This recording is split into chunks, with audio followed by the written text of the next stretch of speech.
Hello, नमस्कार, सत श्री अकाल, अस्सलाम वालेकुम दोस्तों अब तो हद हो गई है हमारे देश में। हमारी जो फाइनेंस मिनिस्टर हैं निर्मला सीतारमण साहिबा, उन्होंने इकोनॉमिक्स को एक नया आयाम दिया है। उन्होंने ये बोला है कि अगर डॉलर के मुकाबले रुपया कमज़ोर हो रहा है तो वो कमज़ोर नहीं हो रहा है, रुपया जो है वो ठीक चल रहा है, बस डॉलर मजबूत हो रहा है। और दूसरी तरफ इस गिरते हुए माहौल में जब रुपया दिन ब दिन जो है डॉलर के मुकाबले गिरता जा रहा है, उसके बावजूद भी ये कह रही है कि सब कुछ चंगा चल रहा है, सब कुछ अच्छा चल रहा है, रुपया जो है वो कमज़ोर नहीं हो रहा है।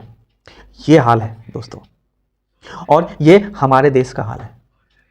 दोस्तों आपको बहुत दूर जाने की ज़रूरत नहीं है और बहुत पीछे भी जाने की ज़रूरत नहीं है। 2021-22 में जो है वो अफगानिस्तान की जो करेंसी थी वो हमारा 70 पैसा अफगान का जो है वो 1 रुपया हुआ करता था, और आज की तारीख में जो है हमारा 1.5 रुपया जो है वो अफगान का 1 रुपया है। मतलब हमारे से 1.5 गुना जो है वो शक्तिशाली और पावरफुल जो है वो अफगानिस्तान की करेंसी हो गई है। ये हालत हो गई हमारे देश में, और बावजूद इसके जो है सब चंगा से। दोस्तों बात अभी युद्ध की नहीं है, क्योंकि युद्ध तो फरवरी में शुरू हुआ है, और रुपये का जो गिरना है और इसका जो ट्रेंड है वो बहुत पहले से है, आज से नहीं है। क्योंकि जब डॉक्टर मनमोहन सिंह की सरकार गई थी और महामानव जी ने जब सरकार की सत्ता बागडोर अपने हाथ में संभाली थी, तो तकरीबन जो है वो डॉलर के मुकाबले रुपया जो है वो 60-61 के आसपास चल रहा था। और इसको बताते बताते तो पूरा देश जो है वो थक गया है कि किस तरह से जो है मोदी जी रुपया का पतला होने की जो है वो गाथा और इंसाइक्लोपीडिया जो है वो मीडिया में सुनाते थे, और इस बात को लेकर के डॉक्टर मनमोहन सिंह की आलोचना करते थे। लेकिन वही मीडिया जो है वो अब बहरी हो गई है, गूंगी हो गई है, कुछ नहीं बोल रही है। 90% से ज़्यादा मीडिया जो फ्रंट लाइन मीडिया है उसका यही हाल हो गया है, कोई पूछने वाला नहीं है। भरे संसद में हमारी निर्मला सीतारमण जो फाइनेंस मिनिस्टर साहिबा हैं, वो चौड़े में कहती है कि सब कुछ ठीक चल रहा है, रुपया दुरुस्त चल रहा है, बस डॉलर मजबूत हो रहा है।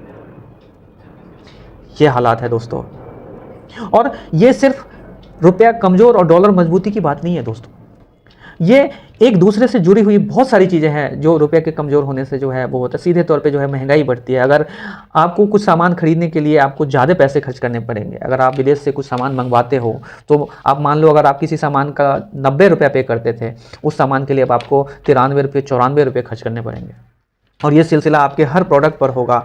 तेल खरीदोगे वो महंगा होगा, तेल महंगा होगा, कच्चा तेल, तो वो जो है वो कंज्यूमर को भुगतना पड़ेगा आज न कल। अभी तो सरकार ने ज़बरदस्ती पे उसकी कीमतों को रोक रखा है कंज्यूमर तक, लेकिन दोस्तों इलेक्शन होने के बाद, जो बंगाल में इलेक्शन है, जो असम में इलेक्शन है, इसके होने के बाद आप देखना तुरंत इसकी कीमतें बढ़ाएंगी भारत सरकार। अभी क्या हाल एलपीजी का हो रखा है, एलपीजी की कीमतें भी बढ़ी है। तो ये तमाम चीज़ें हैं जो दिख तो रहा है लेकिन कोई बोलने को तैयार नहीं है, और सरकार तो इस पर कुछ बोल ही नहीं रहे, मोदी जी तो कुछ बोल ही नहीं रहे। वो कहते थे ना, एक एक शख्स हुआ करता था गुजरात का, वो कहता था प्रधानमंत्री जी जो है महंगाई का मौ नहीं बोलते। तो अगर वही शख्स आज देश में प्रधानमंत्री होते तो शायद जो है वो सब कुछ कंट्रोल में होता।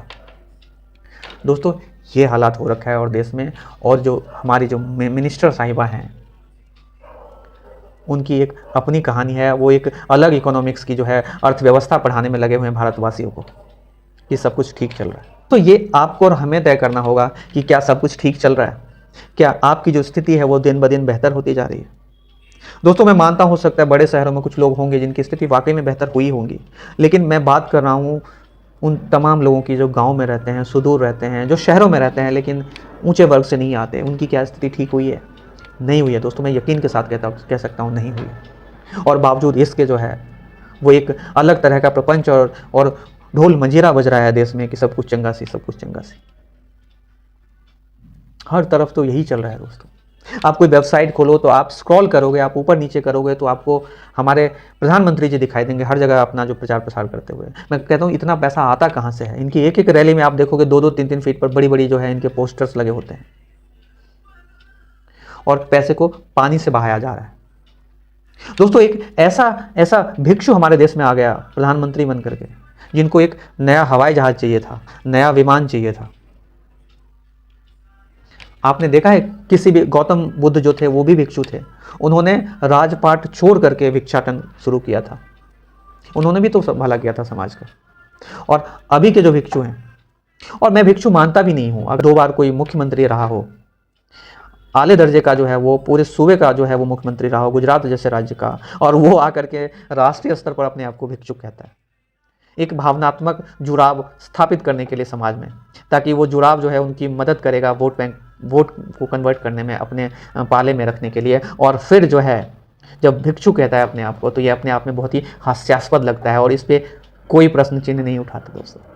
ये जो है हमारे देश की जो है वो विडंबना है। और ये कब तक चलता रहेगा दोस्तों?